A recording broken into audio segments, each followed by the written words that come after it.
ସମସ୍ତଙ୍କୁ ପୁଣି ଥରେ ନମସ୍କାର। ଆଜି ଆମେ ଦଶମ ଶ୍ରେଣୀ ଇତିହାସ ବହିର ପ୍ରଥମ ବିଷୟକୁ ଶେଷ କରିବା। या ପୂର୍ବରୁ ଗୋଟିଏ ଭିଡ଼ିଓ କରାଯାଇଥିଲା। ଆମେ ଦକ୍ଷିଣ ଆଫ୍ରିକାରେ ମହାତ୍ମା ଗାନ୍ଧୀଙ୍କର ଆନ୍ଦୋଳନ ବିଷୟରେ ପଢ଼ିଥିଲେ। ଆଜି ଆମେ ଆଉ ବାକି ରହିଯାଇଥିବା ଅଂଶକୁ ପଢ଼ିବା।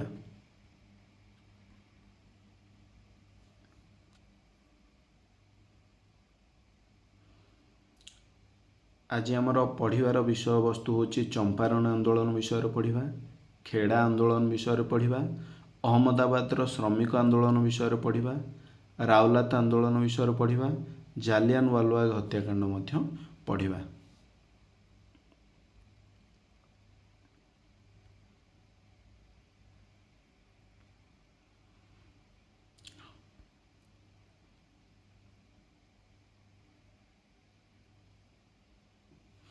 आमे यार पूर्व वीडियो रे आमे पढ़ी जे महात्मा गांधी वर्ण वैषम्य नीति विरुद्ध रे स्वर उत्तोलन करथिले। देशांतर गमन आईन विरुद्ध रे स्वर उत्तोलन करथिले। दक्षिण आफ्रिका रे गांधीजी शेष आंदोलन से विषय टिके नाकू देखिबा।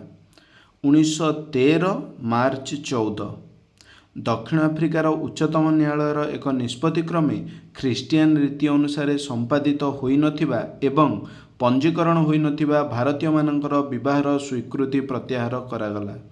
दक्षिण आफ्रिका रे जो भारतीय माने थिले सेमानकु बाध्य करागला जे कौन ना तांकर विवाह ख्रीस्टियान रीति अनुसार हेतिबा दरकार एवं रीति अनुसार हेतिबो पुनश्च पंजीकरण मध्य हेतिबा दरकार।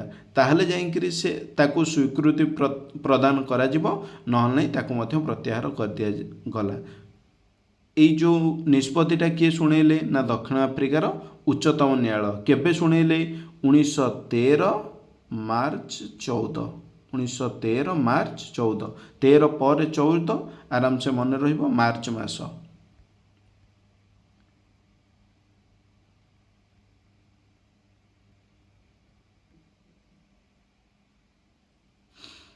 वर्तमान देखिबा यह गांधीजींगर दक्षिण आफ्रिकार शेष आंदोलन थिला। दक्षिण आफ्रिकार महात्मा गांधींगर एटा थिला शेष आंदोलन। से समय रे दक्षिण आफ्रिकार शासन मुख्य थिले जनरल स्मट्स। जनरल स्मट्स से समय रे थिले दक्षिण आफ्रिकार शासन मुख्य। ए नाटा इंपोर्टेंट मन रखिबा, ना होची जनरल स्मट्स। 1915 मसीहा जनवरी मास 9 तारिख रे गांधीजी भारत को फेरिले। दक्षिण आफ्रिका रे कौन कौन आंदोलन कले ना वर्ण वैषम्य नीति विरुद्ध रे आंदोलन करागला। 2 रे देशांतर गमन निषेध आईन विरुद्ध रे आंदोलन करागला।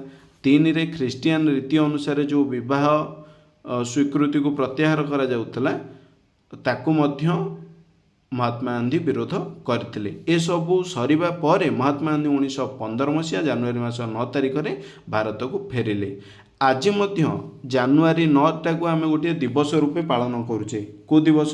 प्रवासी भारतीय दिवस रूपे पालन करुचे। कौन पे ना महात्मा गांधी दक्षिण आफ्रिकार भारत को फेरी से आम आज मध्य प्रवासी भारतीय दिवस रूपे जनवरी 9 को पालन करुचे। महात्मा गांधींकर राजनैतिक गुरु जड़े थे, तांकर ना कौन?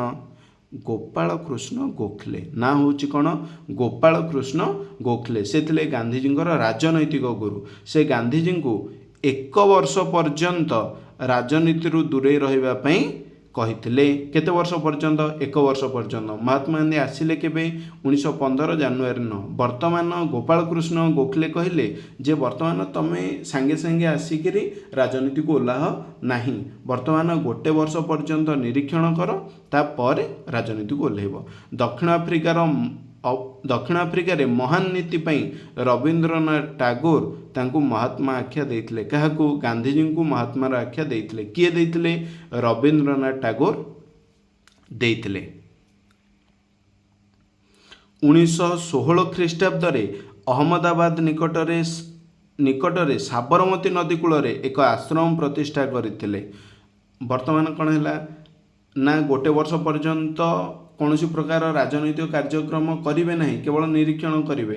ତେଣୁ ସେହି ସମୟରେ ମହାତ୍ମା ଗାନ୍ଧୀ କ'ଣ କଲେ ନା ଗୁଜୁରାଟର ଅହମ୍ମଦାବାଦ ନିକଟରେ ସାବରମତୀ ନଦୀ କୂଳରେ ଗୋଟିଏ ଆଶ୍ରମ ପ୍ରତିଷ୍ଠା କଲେ। ସେ ଆଶ୍ରମର ନାଁ ମଧ୍ୟ ଥିଲା ସାବରମତୀ ଆଶ୍ରମ। ତାକୁ ପ୍ରତିଷ୍ଠା କରିଥିଲେ। ମସିହା କେବେ? 1916 ମସିହା। ସତ୍ୟାଗ୍ରହ ଶବ୍ଦର ଅର୍ଥ ଆମେ ଆଗରୁ ମଧ୍ୟ ଜାଣିଛେ, ସତ୍ୟ ପ୍ରତି ଆଗ୍ରହ। ବର୍ତ୍ତମାନ ଦେଖିବା 1917 ମସିହାରେ ଇଂରେଜ ଉପନିବେଶ ଗୁଡ଼ିକ ପାଇଁ ଭାରତୀୟମାନଙ୍କ ନିଯୁକ୍ତିକୁ ସତ୍ୟାଗ୍ରହର ଧମକ ଦେଇ ନିଯୁକ୍ତି ବନ୍ଦ କରିବାରେ ସଫଳ ହୋଇଥିଲେ। 1917 ମସିହାରେ ମହାତ୍ମା ଗାନ୍ଧୀ କ'ଣ କଲେ ନା ଭାରତୀୟମାନଙ୍କର ନିଯୁକ୍ତିକୁ ସତ୍ୟାଗ୍ରହର ଧମକ ଦେଲେ। କାହାକୁ? ଇଂରେଜମାନଙ୍କୁ। ଯେ ଭାରତୀୟମାନେ ଆପଣଙ୍କ ଅଧୀନରେ କାର୍ଯ୍ୟ କରିବେ ନାହିଁ। କାହାର ଧମକ ଦେଲେ ନା ସତ୍ୟାଗ୍ରହ ଆନ୍ଦୋଳନର ଧମକ ଦେଲେ। ତା ପୂର୍ବରୁ ଦକ୍ଷିଣ ଆଫ୍ରିକାରେ ସେ ସତ୍ୟାଗ୍ରହ ଆନ୍ଦୋଳନ କରିଥିଲେ ଏବଂ ସଫଳ ମଧ୍ୟ ହୋଇଥିଲେ।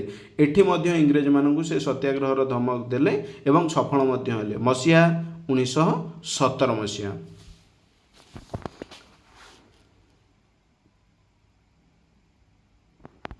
ଆଉ ଥରେ ଗୋଟେ ଥର ଦେଖିଦେବା କ'ଣ ହେଲା ନା 1913 ମାର୍ଚ୍ଚ 14, ଯେଉଁଟାକି ଦକ୍ଷିଣ ଆଫ୍ରିକାରେ କରାଗଲା ଖ୍ରୀଷ୍ଟିଆନ ରୀତି ଅନୁସାରେ ସମ୍ପାଦିତ ହୋଇନଥିବା ଏବଂ ପଞ୍ଜୀକରଣ ହୋଇନଥିବା ଭାରତୀୟମାନଙ୍କର ବିବାହର ସ୍ୱୀକୃତିକୁ ପ୍ରତ୍ୟାହାର କରାଗଲା।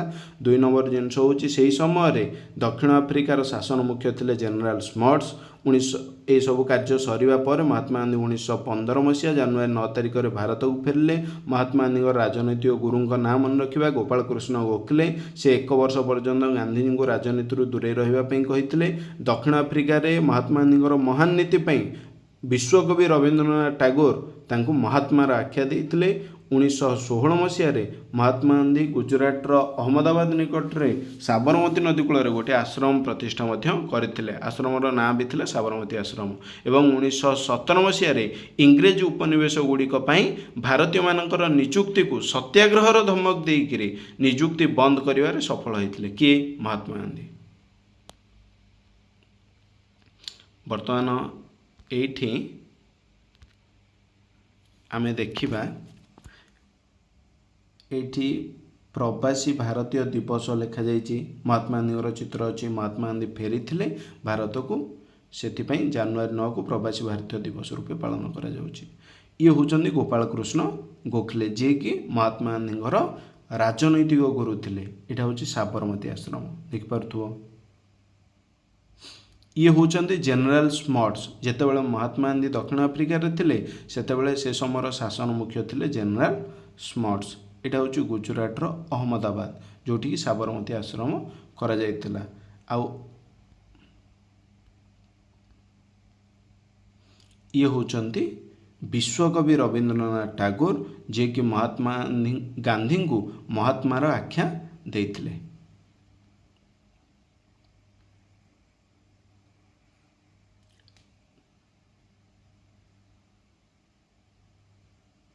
ବର୍ତ୍ତମାନ ଦେଖିବା ଚମ୍ପାରଣ ଆନ୍ଦୋଳନ।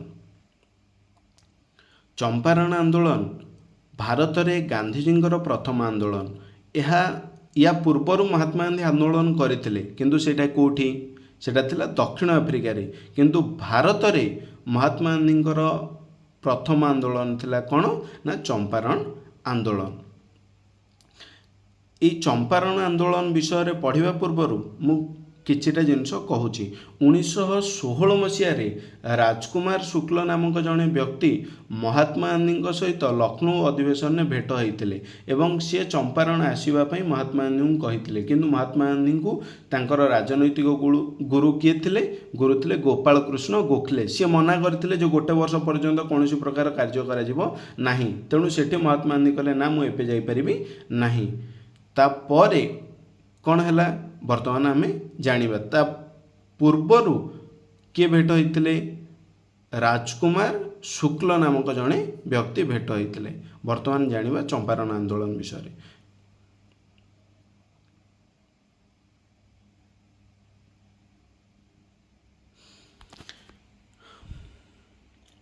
ବିହାରର ଚମ୍ପାରଣ ଜିଲ୍ଲାର ଚାଷୀମାନଙ୍କୁ 3/20 ଜମିରେ ନୀଳ ଚାଷ କରିବା ପାଇଁ ଇଂରେଜମାନେ ଚାଷୀମାନଙ୍କୁ ବାଧ୍ୟ କରାଇ ସେମାନଙ୍କ ଦ୍ୱାରା ନିର୍ଦ୍ଧାରିତ ଦରରେ ତାଙ୍କୁ ବିକ୍ରୟ କରିବାକୁ ପଡ଼ୁଥିଲା। ଏହାକୁ 3 କାଠିଆ ବ୍ୟବସ୍ଥା କୁହାଯାଉଥିଲା।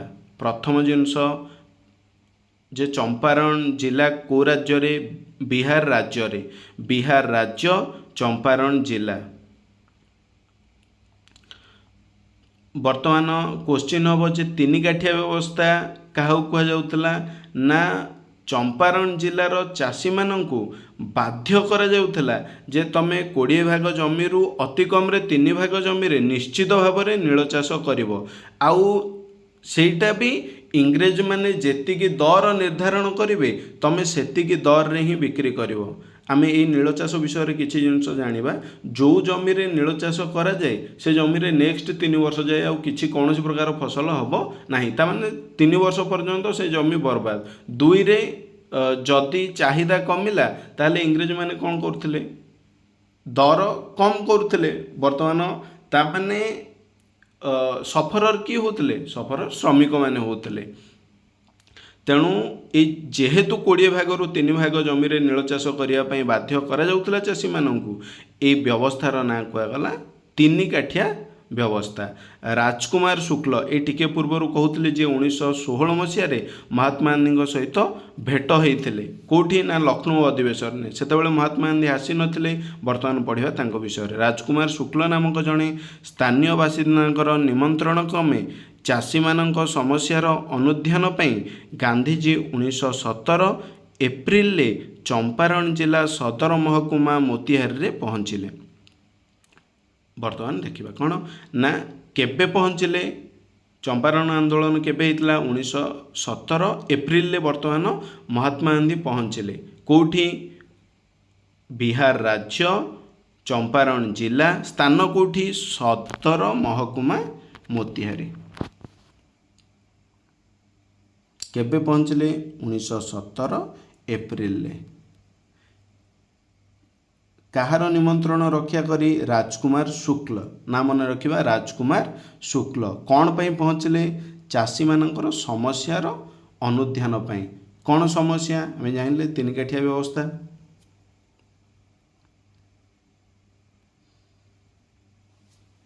ହଁ, ସେତେବେଳେ କ'ଣ ଥିଲା? ବର୍ତ୍ତମାନ କିଛି ଜିନିଷ ଟିକେ ନାକୁ ଶୁଣିବା। ସେହି ସମୟରେ ଯିଏ ଡିଏମ୍ ଥିଲେ, ଯିଏ କଲେକ୍ଟର ଥିଲେ, ସିଏ କହିଲେ ଯେ ତୁମେ ନିଶ୍ଚିତ ଭାବରେ କ'ଣ କରିବ? ନା ନୀଳ ଚାଷ କରିବ। ଆଉ ଯଦି ନ ହେବ ସାଧାରଣ ଜନତାଙ୍କ ଉପରେ ନିଶ୍ଚିତ ଭାବରେ କ'ଣ? ନା ଦଣ୍ଡର ବ୍ୟବସ୍ଥା ଥିଲା, ମାଡ଼ପିଟ ଥିଲା, କାରାଗାର ଭିତରେ ବନ୍ଦୀ କରିଦିଆଯାଉଥିଲା। ତେଣୁ ସେମାନେ ସହଜେ କ'ଣ କରୁନଥିଲେ? ଷ୍ଟ୍ରାଇକ୍ କରୁନଥିଲେ। କ'ଣ କରୁନଥିଲେ? ଷ୍ଟ୍ରାଇକ୍ କରୁନଥିଲେ। ତ ବର୍ତ୍ତମାନ ଯେତେବେଳେ ମହାତ୍ମା ଗାନ୍ଧୀ ଆସିକିରି ପହଞ୍ଚିଲେ, ଜଣେ ସାଧାରଣ ଜନତା ସେଇ ଜିନିଷଟାକୁ ସମ୍ଭାଳି ନେଇପାରିବେ।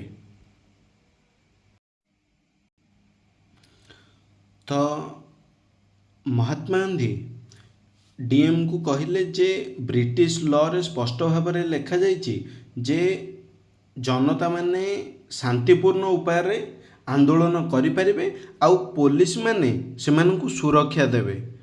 ତ ଏବଂ ତଳେ ଲେଖିଥିଲେ ବାରିଷ୍ଟର ଫ୍ରମ୍ ଇଂଲଣ୍ଡ। ଏହା ଯେତେବେଳେ କଲେକ୍ଟର ଦେଖିଲେ ସେ ଏରିଆର, ସେ ଆଶ୍ଚର୍ଯ୍ୟ ହେଲେ ଏବଂ ସେ ବର୍ତ୍ତମାନ ତାଙ୍କୁ ସାଧାରଣ ଚାଷୀମାନଙ୍କୁ ମାଡ଼ପିଟ କରିବା ସ୍ଥାନରେ ବର୍ତ୍ତମାନ ତାଙ୍କୁ ସୁରକ୍ଷା ପ୍ରଦାନ କଲେ। ମହାତ୍ମା ଗାନ୍ଧୀ ଏକା ଯାଇନଥିଲେ, ବିହାରର ଚମ୍ପାରଣକୁ ଏକା ଯାଇନଥିଲେ। ସେ ତାଙ୍କ ସହିତ ତାଙ୍କ ସହଯୋଗୀମାନଙ୍କୁ ମଧ୍ୟ ନେଇଥିଲେ। କାହାକୁ କାହାକୁ ନେଇଥିଲେ ଟିକେ ନାକୁ ପଢ଼ିବା ସେମାନଙ୍କ ବିଷୟରେ। ରାଜେନ୍ଦ୍ର ପ୍ରସାଦ, ମୁଜାହର ଉଲ୍ ହକ୍, ମହାଦେବ ଦେଶାଇ, ନରହରି ପାରିଖ, ଜେ.ବି. କୃପାଲିନ। ଏମାନଙ୍କର ନାଁକୁ କେମିତି କ'ଣ ମନେ ରଖିବା? ଆମେ କିଛି କରିପାରିବା ଯେଉଁଥିରେ ନେଇକି ନା ମନେ ରହିବ। କିଛି ଷ୍ଟୋରି କ୍ରିଏଟ୍ କରିପାରିବା। ରାଜେନ୍ଦ୍ର ପ୍ରସାଦ, ମୁଜାହର ଉଲ୍ ହକ୍ରେ ହକ୍ ଅଛି। ତ ରାଜେନ୍ଦ୍ର ପ୍ରସାଦଙ୍କ ନାଁ ତ ଆମେ ଜାଣିଛେ। ରାଜେନ୍ଦ୍ର ପ୍ରସାଦ ନିଜର ହକ୍ ପାଇଁ, ତ ଏଇଠି ଦେଖିବା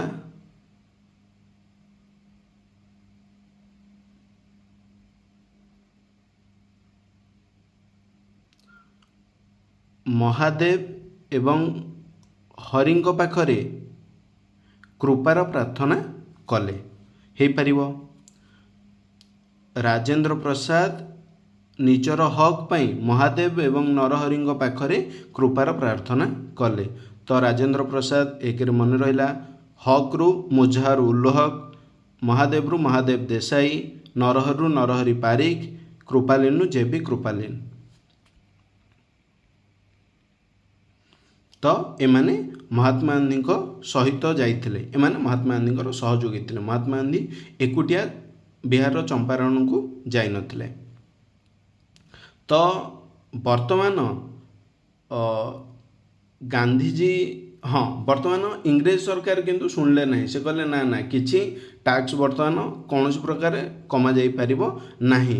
ତ ମହାତ୍ମା ଗାନ୍ଧୀ କ'ଣ କଲେ ନା ଏଇ ନିର୍ଦ୍ଦେଶକୁ ପ୍ରତ୍ୟାଖ୍ୟାନ କରିବା ସହିତ ଯେକୌଣସି ଦଣ୍ଡ ଭୋଗିବା ପାଇଁ ମଧ୍ୟ ପ୍ରସ୍ତୁତ ରହିଲେ, ଅର୍ଥାତ୍ ସତ୍ୟାଗ୍ରହ। ପରିଶେଷରେ ସରକାର ଚାଷୀଙ୍କ ସମସ୍ୟା ଅନୁଧ୍ୟାନ ପାଇଁ ଅନୁମତି ଦେଲେ। ବର୍ତ୍ତମାନ ଫାଇନାଲ କ'ଣ ହେଲା ନା ସରକାର କହିଲେ ଯେ ଚାଷୀମାନଙ୍କ ସମସ୍ୟାର ଅନୁଧ୍ୟାନ କରାଯାଉ। ଆଉ ଏ ବିଷୟରେ ସରକାରଙ୍କ ଦ୍ୱାରା ଗଠିତ ଗୋଟେ କମିଟି ଗଠନ କରାଗଲା। ସରକାର ଗୋଟେ କମିଟି ଗଠନ କଲେ ଏବଂ ମହାତ୍ମା ଗାନ୍ଧୀଙ୍କୁ ତାର ସଦସ୍ୟ ଭାବରେ ଅନ୍ତର୍ଭୁକ୍ତ କରାଗଲା। ଗାନ୍ଧୀଜୀ ଆନ୍ଦୋଳନ କରି ସଫଳ ହେଲେ। ବର୍ତ୍ତମାନ ବିହାରର ଚମ୍ପାରଣ ଜିଲ୍ଲାରେ ମହାତ୍ମା ଗାନ୍ଧୀଙ୍କର ସତ୍ୟାଗ୍ରହ ଆନ୍ଦୋଳନ ମଧ୍ୟ ସେଠି ସଫଳ ହେଲା ଏବଂ ତିନିକାଠିଆ ବ୍ୟବସ୍ଥା ଯେଉଁ ଥିଲା ତାକୁ ଉଚ୍ଛେଦ କରାଗଲା। ବେଆଇନ ଭାବରେ, କାରଣ ଏଇଟା ତ ଆଇନ ସଙ୍ଗତ ନୁହଁ, ବେଆଇନ ଭାବରେ ଆଦାୟ କରାଯାଇଥିବା ଅର୍ଥର ଶତକଡ଼ା କେତେ ପ୍ରତିଶତ ନା 25% ଚାଷୀମାନଙ୍କୁ ଫେରାଇ ଦିଆଯାଇଥିଲା। ଏହା ଥିଲା ଚମ୍ପାରଣ ଆନ୍ଦୋଳନ। ଏକୁ ଆଉଥରେ ରିଭିଜନ କରିଦେବା। ଚମ୍ପାରଣ ଆନ୍ଦୋଳନ ଯଦି 3 ନମ୍ବରର ପଡ଼େ ଆମେ ତାକୁ ଲେଖିପାରିବା ଯେ ମହାତ୍ମା ଗାନ୍ଧୀଙ୍କର ଏହା ଥିଲା ଭାରତରେ ପ୍ରଥମ ଆନ୍ଦୋଳନ। ବିହାର ରାଜ୍ୟ ଚମ୍ପାରଣ ଜିଲ୍ଲା ସଦର ମହକୁମାରେ ମହାତ୍ମା ଗାନ୍ଧୀ ପହଞ୍ଚିଥିଲେ କେବେ? 1917 ଏପ୍ରିଲରେ। କାହାର ନିମନ୍ତ୍ରଣ କ୍ରମେ ନା ସ୍ଥାନୀୟ ବାସିନ୍ଦା ରାଜକୁମାର ଶୁକ୍ଲଙ୍କର ନିମନ୍ତ୍ରଣ ରକ୍ଷା କରିକିରି ସେଠି ଚାଷୀମାନେ କ'ଣ ଅସୁବିଧା ହେଉଥିଲା ନା ତିନିକାଠିଆ ବ୍ୟବସ୍ଥା ଥିଲା। ଆମେ ଜାଣିଲେ ଯେ 20 ଭାଗରୁ 3 ଭାଗ ଅତି କମରେ ନୀଳ ଚାଷ କରାଯିବ ଆଉ ଇଂରେଜମାନେ ଯେଉଁ ଦର ନିର୍ଦ୍ଧାରଣ କରିବେ ସେଇ ଦରରେ ହିଁ ଚାଷୀମାନଙ୍କୁ ବିକ୍ରି କରିବା ପାଇଁ ପଡ଼ିବ। ମହାତ୍ମା ଗାନ୍ଧୀଙ୍କ ସହିତ ଯାଇଥିବା ତାଙ୍କର ସହଯୋଗୀମାନଙ୍କର ନାଁ ମନେ ରଖିଲେ, ରାଜେନ୍ଦ୍ର ପ୍ରସାଦ, ହକ୍ରୁ ମୁଜାହାର ଉଲ୍ ହକ୍, ମହାଦେବରୁ ମହାଦେବ ଦେଶାଇ, ନରହରିରୁ ନରହରି ପାରିକ, କୃପାଲିନରୁ ଜେ.ବି. କୃପାଲିନ। ମନେ ରହିଲା? ତ ଏତିକି ଜିନିଷ। ତାପରେ ପରିଶେଷରେ ମହାତ୍ମା ଗାନ୍ଧୀ ସତ୍ୟାଗ୍ରହ ଆନ୍ଦୋଳନ କଲେ ଏବଂ ଗୋଟେ କମିଟି ଗଠନ କରାଗଲା। ମହାତ୍ମା ଗାନ୍ଧୀଙ୍କୁ ତାର ସଦସ୍ୟ କରାଗଲା। ଫାଇନାଲି କ'ଣ ହେଲା ନା ତିନିକାଠିଆ ବ୍ୟବସ୍ଥା ଉଚ୍ଛେଦ କରାଗଲା। ବେଆଇନ ଭାବରେ ଯେଉଁ ଟ୍ୟାକ୍ସ ଆଦାୟ କରାଯାଇଥିଲା ତାର 25% 25 ଭାଗ ଫେରାଇ ଦିଆଗଲା। କାହାକୁ? ଚାଷୀମାନଙ୍କୁ। ଏହା ଥିଲା ଚମ୍ପାରଣ ଆନ୍ଦୋଳନ।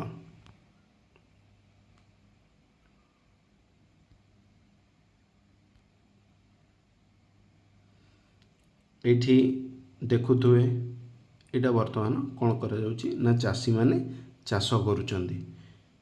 ଏଇ ଯେଉଁ ଫଟୋଟା ଦେଖୁଛନ୍ତି ଇଏ ହେଉଛନ୍ତି ରାଜକୁମାର ଶୁକ୍ଲ, ଯିଏକି ମହାତ୍ମା ଗାନ୍ଧୀଙ୍କୁ ଡାକିଥିଲେ।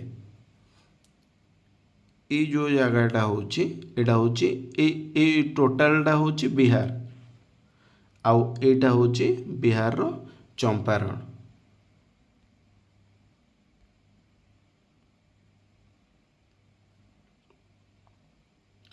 ଚମ୍ପାରଣ ମୁଭମେଣ୍ଟ କେବେ? 1917।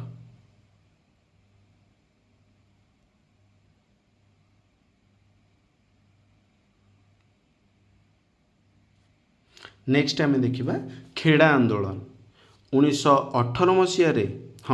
ବର୍ତ୍ତମାନ ଖେଡ଼ା ଆନ୍ଦୋଳନ ବିଷୟରେ ଜାଣିବା ପୂର୍ବରୁ କିଛି ଜିନିଷ ଶୁଣି ନେବା। ଖେଡ଼ା ହେଉଛି ଗୁଜରାଟ ରାଜ୍ୟରେ।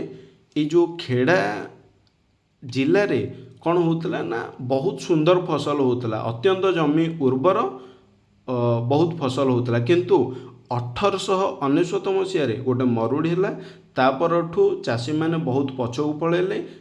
କିଛି ଚାଷୀ ଟୋଟାଲ ଚାଷ ଛାଡ଼ିକିରି ମଜୁରୀ କରିବା ମଧ୍ୟ ଆରମ୍ଭ କଲେ। ପୁଣି ଦୁର୍ଭାଗ୍ୟବଶତଃ 1918 ମସିହାରେ ପୁଣି ଥରେ ଖେଡ଼ାରେ କ'ଣ ହେଲା ନା ଦୁର୍ଭିକ୍ଷ ପଡ଼ିଲା। ସେହି ସମୟରେ ମଧ୍ୟ ପ୍ଲେଗ ମହାମାରୀ ମଧ୍ୟ ଚାଲିଥିଲା। ତେଣୁ ଚାଷର ପରିମାଣ बा उत्पादन बहुत कमी ही जाइथिला। एतिकी होची खेड़ा विषय रे आमे पूर्व सूचना पाइले। वर्तमान जानिबा खेड़ा आंदोलन कौन। 1918 मसीह दुर्भिक्ष पई गुजरात स्थित खेड़ा जिले में शस्य उत्पादन बाधाप्राप्त है। कौन पाई बाधाप्राप्त है ना दुर्भिक्ष दुर्भिक्ष पड़िला बोली बाधाप्राप्त है। जदि शस्य उत्पादन 1/4 रु जदि कम हुए ताहले राजस्व देयर परिमाण कोहल करा जिवो। अति कम रे जदि 4 भागरू गोटे भाग बा ताठू जदि कम है ताहले कौन करा जिवो राजस्व देयर परिमाण कोहल करा जिवो। ए कथा किए कहले ना राजस्व विभाग रेवेन्यू डिपार्टमेंट कहले। किंतु इंग्रेज माने संपूर्ण राजस्व भरणा करने को बाध्य करथिले। इंग्रेज माने किंतु सुनिबा को नाराज हेले। कौन पाई ना इंग्रेज माने तांकर आकलन कले जे नाई वर्तमान खेड़ा होची उर्वर एरिया, एठी बहुत भल फसल होची, तेणु राजस्व आदाय करि चल। किंतु से माने 1899 मसीह जो दुर्भिक्ष पड़ीथिला सेते बेलू चाषी माने सफर ही आसुथिले। पुणी 1918 रे भी दुर्भिक्ष पड़ीथिला, प्लेग भी चलीथिला, किंतु इंग्रेज माने से कथा को सुनिबा को संपूर्ण भाव में नाराज हेले। तो लोकल लीडर्स माने कौन कले ना वर्तमान गुजरात वर्तमान कौन थिला महात्मा गांधी पाखक लोक मैंने जीवे स्वाभाविक भाव में। कौन पाई ना ता पूर्वरु बिहार रे ऑलरेडी गोटे आंदोलन सफल हो सारी 1917 मसीह आम टिके पूर्वर पढ़िले बिहार चंपारण आंदोलन। सेतिपाई गुजरात सभारे महात्मा गांधी थिले कौन ना प्रेसिडेंट थिले। किंतु महात्मा गांधी सेतेबेले आउ गोटे आंदोलन रे व्यस्त थिले। अहमदाबाद लुगाकल कारखाना रे श्रमिक आउ मालिक मानक मध्य गोटे कलह चलता। तेणु महात्मा गांधी सेठी व्यस्त थिले। तेणु सी तांकर जी सहयोगी एवं से गुजरात सभार से जनरल सेक्रेटरी सरदार वल्लभ भाई पटेल तांकु से पठेले जे तमें वर्तमान जाओ सेठिकार स्थिति गाँ गाँ बुल आउ किछि सहयोगी को नियो सेठिकार डाटा नियो एवं गोटे पिटिशन दाखल कर इंग्रेज सरकार पाखरे। वर्तमान सरदार वल्लभ भाई पटेल गले एवं सबू डाटा नेकरी इंग्रेज मान पाखरे देले। से किंतु से कौन प्रकार डाटा देखिले किंतु से कहले आमे ए प्रकार डाटा को देखिकी टैक्स कमेबार चांस ही नहीं। कारण आमे जो आसेसमेंट करथिलु आमे जो आकलन करथिलु एटी बहुत भल चाष हुए, तेणु टैक्स कमेबार चांस ही नहीं। तो महात्मा गांधी तापर आसिक पहुँचले। गांधीजी आरंभ कले सत्याग्रह आंदोलन। एठी भी पुणी थे सत्याग्रह आरंभ है। चाषी मैंने खजना देवा प्रत्याख्यान कले एवं सबु प्रकार दंड भोगिया प्रस्तुत रहिले। यहाँ ही हूँ सत्याग्रह। कौन ना आम खजना दबुनी, जहाँ दंड भोगिया पड़ो भोगबू, किंतु हिंसा आचरण करूँ ना। यहाँ ही हूँ सत्याग्रह आंदोलन। शेष में गांधीजी बाध्यतामूलक राजस्व आदाय निवृत्त हेले। केवल सामर्थ्य चाषी मान कर आदाय करागला। जो माने कैपेबल थिले जो चाषी माने से माने ही केवल टैक्स पे कले, बाकी अन्य माने केही प्रदान कले नाही। एथर मोस्ट इम्पोर्टेंट जहाँ अच्छे 1 नंबरिया क्वेश्चन पाई जे यही आंदोलन जड़े मुख्य सहयोगी जे सहयोग करते सहयोगी कह जाए। महात्मा गांधी जड़े मुख्य सहयोगी थिले, तांको ना थिला इंदुलाल जागिंग। कौन ना थिला? इंदुलाल जागिंग। खेड़ा जिलार अधिवासी तथा अहमदाबादर आईनजीवी सरदार वल्लभ भाई पटेल गांधीजी जड़े प्रधान अनुगामी होते। ये गोटे जिनस गोटे अनुगामी आ गोटे हूँ सहयोगी। सहयोगी होते इंदुलाल जागिंग, किंतु अनुगामी होते किए? सरदार वल्लभ भाई पटेल। जे अनुगमन करते सी होती अनुगामी, जे सहयोग करते सी होती सहयोगी। सहयोगी होती इंदुलाल जागिंग। आउ अहमदाबादर आईनजीवी सरदार वल्लभ भाई पटेल सी होते महात्मा गांधी अनुगामी। आउ थर टिके देखि नबा तो खेड़ा आंदोलन केबे होइतिला 1918 कौन पाई होइतिला दुर्भिक्ष पाई होइतिला खेड़ा जिला कोठी ना गुजरात राज्यर खेड़ा गुजरात राज्यर अवस्थित जिला होची खेड़ा मसीहा होची 1918 कौन पाई ई जो इंग्रेज माने बाध्य कले जे इंग्रेज माने गोटे तांको आडू से नियम होइतिला जो 4 भागरू 1 भाग बा ताठू कम उत्पादन होची ताहले राजस्व देयर परिमाणटा कोहल करा जिवो किंतु आमर राजस्व विभागर ए कथा को इंग्रेज माने बा सरकार शुणिले नहीं से कौन कले ना राजस्व भरण करने को बाध्य करते तापर सत्याग्रह आंदोलन करागला फाइनाली कौन करागला ना शेष केवल सामर्थ्य चाषी ठारू कर आदाय करागला अन्य कौन चाषी माने देले नहीं अर्थात जो आंदोलन होता से आंदोलन सफल है। ये आंदोलन मुख्य सहयोगी थे इंदुलाल जागिक खेड़ा जिलार अधिवासी तथा अहमदाबादर आईनजीवी सरदार वल्लभ भाई पटेल गांधीजी जड़े अनुगामी होते अनुगामी सरदार वल्लभ भाई पटेल सहयोगी इंदुलाल जागिक।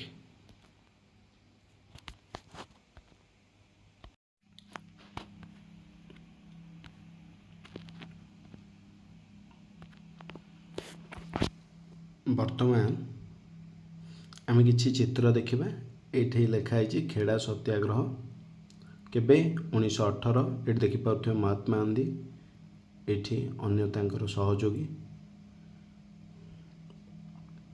हाँ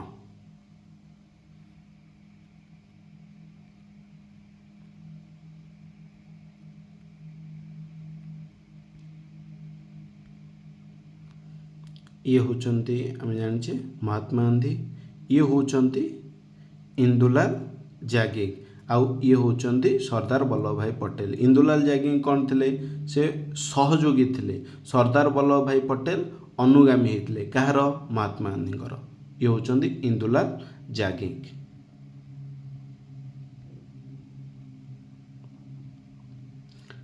यहाँ हूँ गुजरात राज्य यहाँ हूँ खेड़ा जिला जोटा रेड रे अच्छे।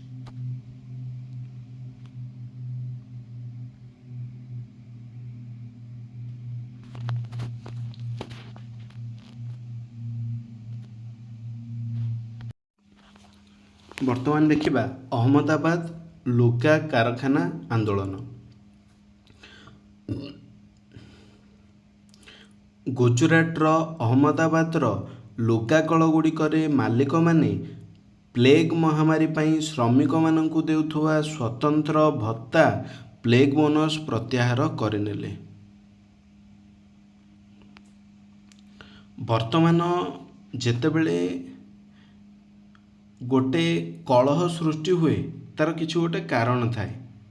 कारण कौन ना इंग्रेज मानक तरफ किसी करा जाई थाए तापर जाइकरी सेठी किसी कलह उपजी थाए। वर्तमान आमे देखिबा प्लेग बोनस आग कौन आग जानिबा। आमे जानिथिले एटा भी एई अहमदाबादर लुगा कारखाना आंदोलनटा 1918 रे हेतिला। खेड़ा आंदोलन 1918 अहमदाबादर लुगा कारखाना आंदोलन भी मध्य 1918। आमे जानिथिले ये टिके पूर्व मु कहूतली जे 1918 रे गुजरात रे कोन चलतिला ना प्लेग चलतिला। प्लेग महामारी पई बहुत लोक प्राण त्याग करथिले आउ अनेक लोक मध्य राज्य छाड़िकी मध्य पळैथिले।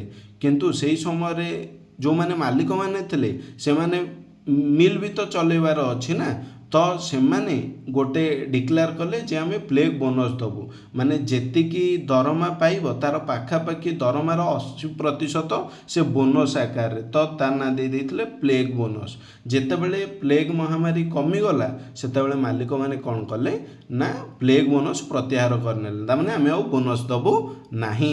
तो तापरे सांग सांग कोन हैला श्रमिक आ मालिक मानक मध्यरे कलह उपजिला। गोटे नेक्स्ट तापर कौन करागला ना गोटे ट्रिब्यूनाल गठन करागला। उभय पक्षर 3-3 जन आसिले एवं परस्पर सहित गोटे आलोचना करा जिवो। सेही आलोचना रे जहाँ निष्पत्ति निया जिवो सेटा ही फाइनल करा जिवो। महात्मा गांधी को उपस्थित रे ट्रिब्यूनाल करा जाइतला किंतु मालिक मैंने कौन कले उभय पक्ष को ट्रिब्यूनाल निष्पत्ति ग्रहण करने कहगला मालिक मैंने ओहरी गले मालिक मैंने कहले किसी ना आम श्रमिक मजूर 20% ही वृद्धि करूँ ताठू अधिक आम करें किंतु महात्मा गांधी कौन कले महात्मा गांधी वर्तमान जेहेतु जड़े इंग्लैंड रे बारिस्टर पढ़िक आसछन्ती से वर्तमान निजर बुद्धि लगेले से वर्तमान देखिले जे प्रॉफिट केते होची कंपनी लाभ केते होची जेहेतु प्रथम विश्वयुद्ध सेते बेलू मध्य सरीथिला तेणु सेते बेले दर दाम मध्य अत्यधिक वृद्धि थिला तेणु बोनस आवश्यकता मध्य थिला तेणु ए सबु डाटा नेला परे महात्मा गांधी चिंता कले जे अति कम रे 35% तो वृद्धि होबा दरकार निहाती तेणु श्रमिक माने दाबी कले जे हमर 35% वृद्धि होबा दरकार बोली गांधीजी निर्देश क्रमे श्रमिक माने अहिंसा उपाय अनशन कले असन शब्दर अर्थ होची भोजन अनशन माने आमे कौनसी प्रकार भोजन करिबु नाही खाद्य ग्रहण करिबु नाही आउ दैट टू अहिंसा उपाय आमे हिंसा आचरण करिबु नाही तो जो माने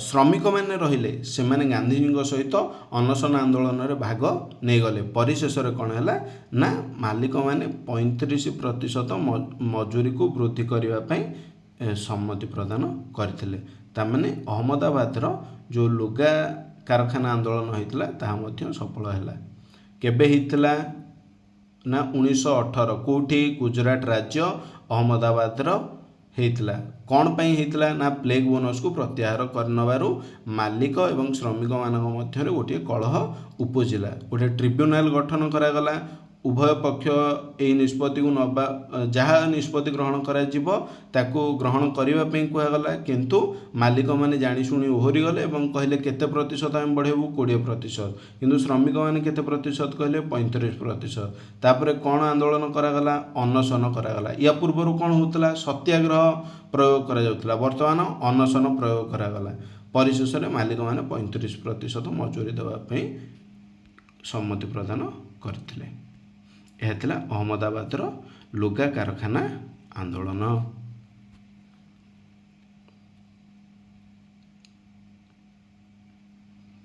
बर्तमान देखिबा एटा अहमदाबाद मिल स्ट्राइक एटी महात्मा गांधी बसचंदी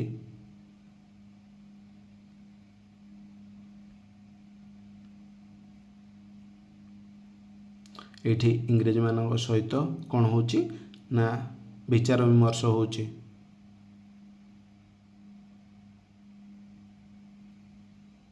अहमदाबाद मिल स्ट्राइक को मसीहा 1918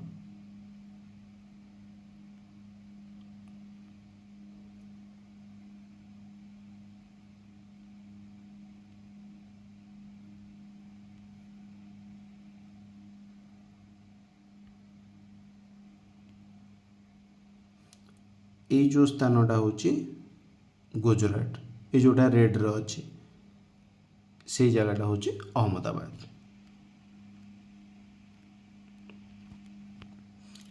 ठीक अच्छे नेक्स्ट देखिबा रावलात आईन विरुद्ध रे आंदोलन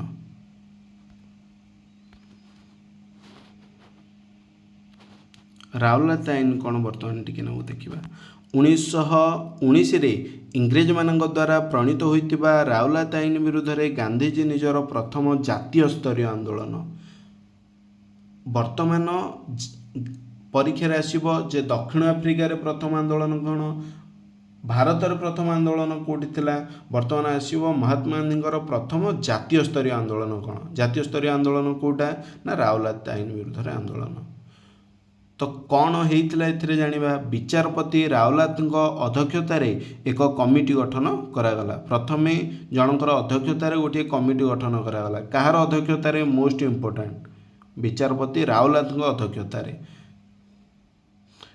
एही कमिटीर सुपारिश क्रमे जो आईन प्रणयन करागला ताहा रावलात आईन नाम परिचित है यही कमिटी गोटे सुपारिश कला जहाँ सुपारिश करदेला सेटा रावलात आईन नाम परिचित है कौन पाई अध्यक्षता किए करते रावलात तेणु ये आईन ना होगला रावलात आईन बर्तमान देखा जे एथिरे कौन आईन प्रणयन करागला इंग्रेज सरकार जेकोसी भारतीय को गिरफ करी बिना विचार रे कारागार रे दंडित करिपारिबार व्यवस्था करागला। कि भलिया भयंकर आईन करागला जे जेकोसी भारतीय को गिरफ करिपारे। भारतीय को देखिले किसी कथा नहीं वार्ता नहीं आग गिरफ आउ कौनसी प्रकार विचार नहीं सीधा जेल भितर भर्ती करा जीव। एटा थिला रावलाट आईन। अध्यक्षता कहार ना विचारपति रावलात अध्यक्षतार। तापर नेक्स्ट पॉइंट देखिबा ब्रिटिश व्यवस्थापक सभा भारतीय विरोध सत्वे 1919 मार्च 18 रे रावलात आईन गृहीत है। भारतीय माने ब्रिटिश व्यवस्थापक सभा यहाकू विरोध करने सत्वे 1919 मार्च 18 रे 19 रु गोटे माइनस करदे 18 1919 मार्च 18 मार्च मास 18 तारीख मन रखिया मोस्ट इम्पोर्टाट 1919 मार्च 18 रे रावलात आईन गृहीत हो गला। भारतीय माने ताकू विरोध करने सत्वे गांधीजींकर आंदोलनर गति हिंसा आड़क हाँ बर्तमान देखिबा जे 1919 मार्च 18 रे गृहीत हो गला। जितेबाला गृहीत हो गला सांगे सांगे कौन देखा सेतेबाला महात्मा गांधी तो आसीचंदी। वर्तमान 1919 ये देखिबा मार्च 20 रे हिंदू और मुस्लिम शोभा यात्रा समय गोली वर्षण करागला। वर्तमान मार्च 18 रे आईन गृहीत हो गला। मार्च 20 रे गोटे हिंदू और मुसलमान मानकर शोभा यात्रा उपरे इंग्रेज माने कौन कले ना निर्घात गोली वर्षण कले। तो वर्तमान एटा कुआड़ को गति कला जेतेबेले गोली वर्षण होउची जेतेबेले गोटे पक्षरु हिंसा आचरण होउची सेतेबेले अहिंसा आचरण करिवाटा एते सहज नुह। तेणु गति हिंसा आड़कू वर्तमान ये देखा गांधीजींकर आंदोलनर गति हिंसा आड़कू गति करुवार देखी मोस्ट इम्पोर्टाट आनी बेसांत गांधीजी को विरोध करथिले। किए विरोध करथिले ना महात्मा गांधी को किए विरोध करथिले ना आनी बेसांत विरोध करथिले।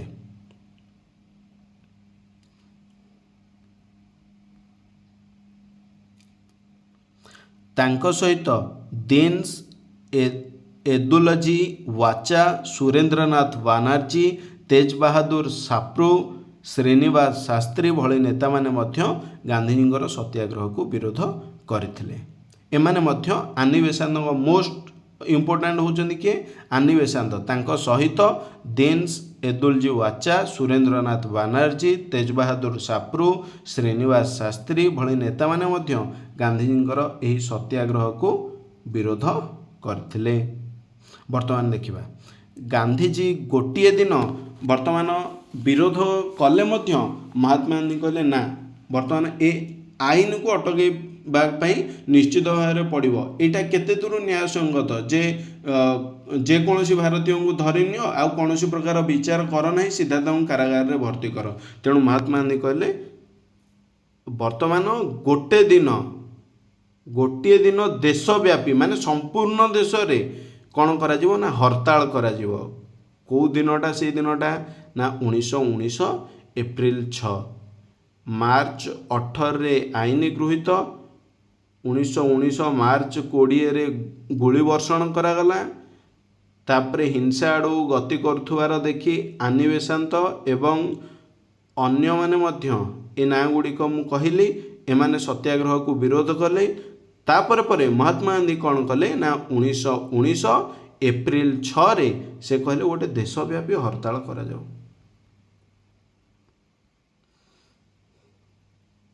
एही आंदोलन दिल्ली कोलकाता मुंबई अहमदाबाद लाहौर अमृतसर रे प्रचंड रूप धारण करथिला। हाँ 1919 एप्रिल 9 रे गांधीजी गिरफ हो गले। कौन पाई ना गांधीजी ही लीड नौतले। तेणु गांधीजी कौन करागला ये 6 एप्रिल 6 मन रखापी सहज हम से कहूँ 1919 एप्रिल 6 को ओल्टे देले कौन हो 9 1919 एप्रिल 9 रे गांधीजी गिरफ हेले। गिरफ करिक सागे सागे महात्मा गांधी कौन करागला छाड़ी दि जाइथिला। यही आंदोलन कोटी कोटी ना दिल्ली कोलकाता मुंबई अहमदाबाद लाहोर अमृतसर पंजाब अहमदाबाद गुजरात मुंबई महाराष्ट्र एसबू गुड़ाक कौन करा ना मुख्य भाव में यही प्रचंड रूप धारण करागला यही आंदोलनटा। तापर देखिए भूलवशतः 1919 मार्च 30 दिल्ली रे हड़ताल पालित होता।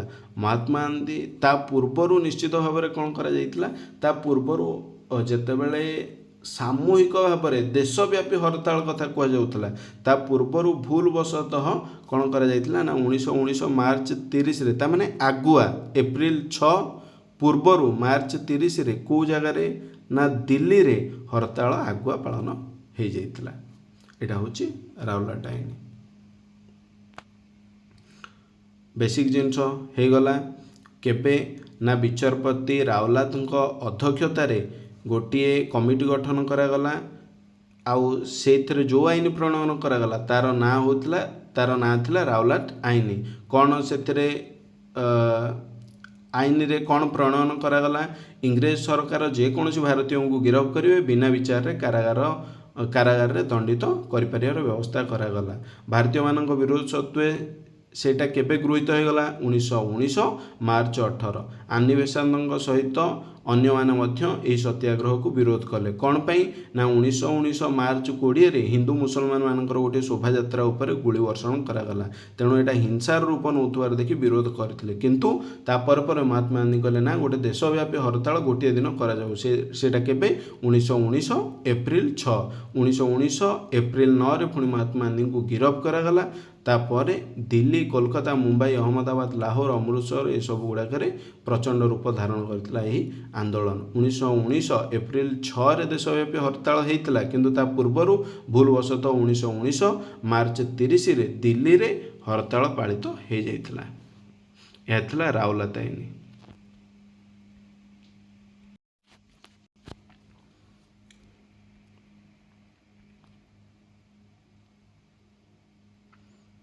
ये होचंती आनी बेसांत जे कि महात्मा गांधी को विरोध करते। रावलाट एक्ट 1919 ये होचंती किए रावलात जहाँ अध्यक्षतार गोटे कमिटी गठन करा जाइतिला और ये एक्ट पास मध्य हो जाइतिला।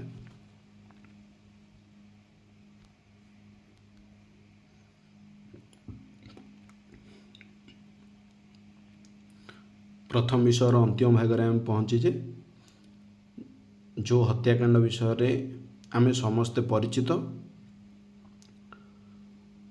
हत्याकांड ना होची जालियानवाला हत्याकांड। 1919 एप्रिल 10 रे अमृतसर ठारे दुई स्थानीय नेता डॉक्टर सत्यपाल और डॉक्टर सैफुद्दीन किचलू को गिरफ्त करागला। फल आंदोलन एक हिंसात्मक रूप नेला। महात्मा गांधी को तो 1919 एप्रिल 9 रे गिरफ्त करके छाड़ी देथिले। ता परे पुणी जेतेबेले रावलाट आईन रो उत्तेजना सरीनी ता परे पुणी कौन है ना पंजाब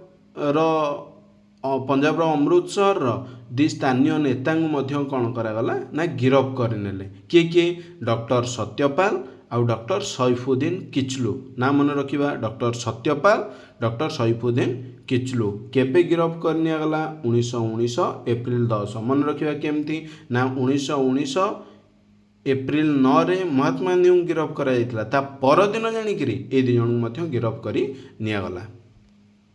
अमृतसर एमाने स्थानीय नेता थिले। नेता द्वयଙ୍କ गिरफ्त फल प्रतिवाद तथा बैशाखी उत्सव पालन करने अमृतसर जालियानवाला ठारे 1919 एप्रिल 13 रे बहु संख्यक लोक एक सभारे एकत्रित होइथिले। वर्तमान देखिबा जे दीटा जिनस बैशाखी उत्सव पालन एवं नेता द्वयଙ୍କର गिरफ्त ए दीटा जाक जिनसर प्रभाव अमृतसर को जगह जालियानवाला ठारे 1919 एप्रिल 13 रे मोस्ट इम्पोर्टाट डेट जोटा कि परीक्षा बारंबार पड़े 1919 एप्रिल 13 रे बहु संख्यक लोक से सभारे एकत्रित होते। ଅମୃତସରର ଜାଲିଆନୱାଲାବାଗ ଠାରେ ସରକାରଙ୍କ ଦ୍ୱାରା ଘୋଷିତ ନିଷେଧାଜ୍ଞା ଅର୍ଥାତ୍ ନିଷେଧ କରାଯାଇଥିବା ଆଜ୍ଞା ସମ୍ବନ୍ଧରେ ଜନତା ମାନେ ଅବଗତ ନଥିଲେ। ସେମାନେ ଯେ ବର୍ତ୍ତମାନ କୌଣସି ପ୍ରକାର ସଭା ସମିତିରେ ଲୋକମାନେ ଏକତ୍ର ହୋଇପାରିବେ ନାହିଁ, ତା ପୂର୍ବରୁ ଗୋଟେ ଡିକ୍ଲେୟାର କରିଦିଆଯାଇଥିଲା ଇଂରେଜମାନଙ୍କ ଦ୍ୱାରା, ସରକାରଙ୍କ ଦ୍ୱାରା, କିନ୍ତୁ ସେଇଟା ସାଧାରଣ ଜନତା ଅବଗତ ସେ ବିଷୟରେ ନଥିଲେ। ଅମୃତସରର ସାମରିକ ମୁଖ୍ୟ କିଏ ଥିଲେ? ମୋଷ୍ଟ ଇମ୍ପୋର୍ଟାଣ୍ଟ ନା, ବାରମ୍ବାର ପରୀକ୍ଷାରେ ଆସେ, ଜେନେରାଲ ଡାୟାର। କିଏ ନା କ'ଣ? ଜେନେରାଲ ଡାୟାର ହଠାତ୍ ଦଳେ ସୈନ୍ୟଙ୍କ ସହ ସଭାସ୍ଥଳରେ ପହଞ୍ଚି ବିନା ସତର୍କ ସୂଚନାରେ ଲୋକଙ୍କ ଉପରେ ଗୁଳି ବର୍ଷଣ କଲେ। ବର୍ତ୍ତମାନ କୌଣସି ପ୍ରକାର ସତର୍କ ସୂଚନା ନାହିଁ, ଲୋକମାନଙ୍କ ପାଖରେ ତା ପୂର୍ବ ଦିନରୁ ଖବର ମଧ୍ୟ ପହଞ୍ଚି ନାହିଁ। ଆସିଲେ ହଁ, ସବୁଠୁ ବଡ଼ ଜିନିଷ ହେଉଛି ଜାଲିଆନୱାଲାବାଗ ପାଇଁ ପ୍ରବେଶ ସ୍ଥାନ ଆଉ ପ୍ରସ୍ଥାନ ଏ ଦୁଇଟା ଯାକ ପାଇଁ ଗୋଟିଏ ବାଟ। ତେଣୁ ଯେତେବେଳେ ଜେନେରାଲ ଡାୟାର କିଛି ସୈନ୍ୟମାନଙ୍କ ସହିତ ପ୍ରବେଶ କରିଗଲେ, ତାମାନେ ସେଇ ବାଟଟାରେ ହିଁ ଲୋକ ବାହାରିଥାନ୍ତେ। ତେଣୁ ଆଉ କୌଣସି ପ୍ରକାର ଯିବାର କୌଣସି ପ୍ରକାର ଅପସନ୍ ନାହିଁ। ସେଠି କୂଅ ଥିଲା, ସେଠି କାନ୍ଥି ଚଢ଼ିବା ସମୟରେ ମଧ୍ୟ ଗୁଳି ବର୍ଷଣ କରି କିଛି ଲୋକ ପ୍ରାଣ ହରାଇଲେ, ବହୁତ ଲୋକ ଆହତ ହେଲେ। କିଛି ଲୋକ ନିଜର ଜୀବନ ବଞ୍ଚାଇବାକୁ ଯାଇକିରି କୂଅକୁ ଡେଇଁଲେ କ'ଣ? ସେ ମୃତ୍ୟୁ ନିଶ୍ଚିତ ଭାବରେ। ତ ଅନେକ ଲୋକ ପ୍ରାଣ ହରାଇଲେ ଆଉ ଆହତ ମଧ୍ୟ ହେଇଥିଲେ। ଜାଲିଆନୱାଲାବାଗର ପ୍ରବେଶ ଏବଂ ପ୍ରସ୍ଥାନ ପାଇଁ ଗୋଟିଏ ହିଁ ଦ୍ୱାର ଥିଲା। ସରକାରୀ ସୂଚନା ଅନୁସାରେ ମୃତକଙ୍କ ସଂଖ୍ୟା ଥିଲା 379, ଆହତଙ୍କ ସଂଖ୍ୟା ଥିଲା 1200। କିନ୍ତୁ ଗାନ୍ଧିଜୀ ଯେତେବେଳେ ତଦନ୍ତ କଲେ, ସେ କହିଲେ ନା, ମୃତକଙ୍କ ସଂଖ୍ୟା ପାଖାପାଖି 1200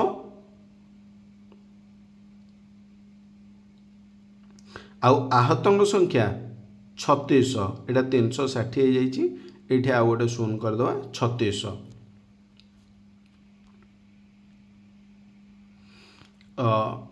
ଗାନ୍ଧିଜୀ ଏଥିରେ ସାଟିସ୍ଫାଏ ହେଲେନି। ସେ କହିଲେ ନା, ଏତିକି ତ କଦାପି ନୁହଁ, ମୃତକଙ୍କ ସଂଖ୍ୟା ଅଧିକ 379 ନୁହଁ, ପାଖାପାଖି 1200, ଆହତଙ୍କ ସଂଖ୍ୟା 1200 ନୁହଁ, ପାଖାପାଖି 3600। ତ 1919 ଏପ୍ରିଲ 18ରେ ଗାନ୍ଧିଜୀ ଆନ୍ଦୋଳନ ପ୍ରତ୍ୟାହାର କରିନେଲେ। 1919 ଏପ୍ରିଲ 18ରେ ଗାନ୍ଧିଜୀ ଆନ୍ଦୋଳନ ପ୍ରତ୍ୟାହାର କରିନେଲେ।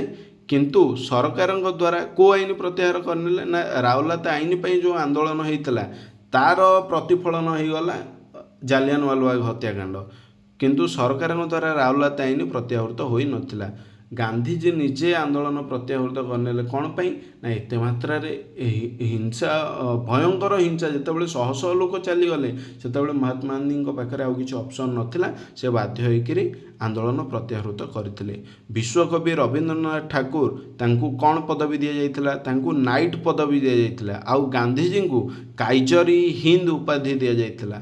ଏଇ ପ୍ରଦତ୍ତ ନାଇଟ୍ ପଦ ଉକ୍ତ ବ୍ୟକ୍ତିଙ୍କୁ ସାର୍ ଉପାଧିରେ ଭୂଷିତ କରୁଥିଲା। କାଇଜର-ଇ-ହିନ୍ଦର ଅର୍ଥ ଥିଲା ହିନ୍ଦୁସ୍ତାନର ସମ୍ରାଟ। କାଇଜର-ଇ-ହିନ୍ଦ ଉପାଧି କାହାକୁ ଦିଆଯାଇଥିଲା? ଗାନ୍ଧିଜୀ। ଅର୍ଥ କ'ଣ ଥିଲା? ହିନ୍ଦୁସ୍ତାନର ସମ୍ରାଟ। କାହାକୁ ନାଇଟ୍ ପଦବୀ ଦିଆଯାଇଥିଲା? ବିଶ୍ୱକବି ରବୀନ୍ଦ୍ରନାଥ ଟାଗୋରଙ୍କୁ। ଆଉ ଏଇଟା କ'ଣ ଭୂଷିତ କରୁଥିଲା? ଏଇ ନାଇଟ୍ଟା ନା ସାର୍କୁ ଭୂଷିତ କରୁଥିଲା।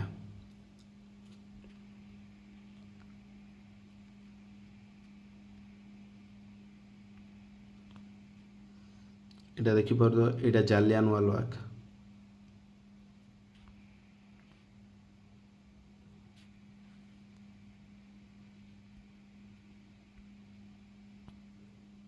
ଇଏ ହେଉଛନ୍ତି ଡକ୍ଟର ସୈଫୁଦ୍ଦିନ କିଚଲୁ, ଇଏ ହେଉଛନ୍ତି ଡକ୍ଟର ସତ୍ୟପାଲ।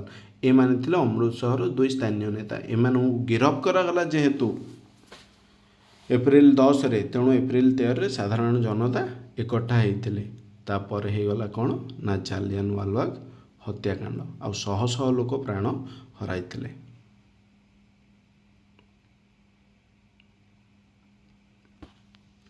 ଏଠି ଦେଖିପାରୁଥିବା ଆମେ କୋଉଭଳି ମାତ୍ରାରେ ଗୁଳି ବର୍ଷଣ ହେଉଛି।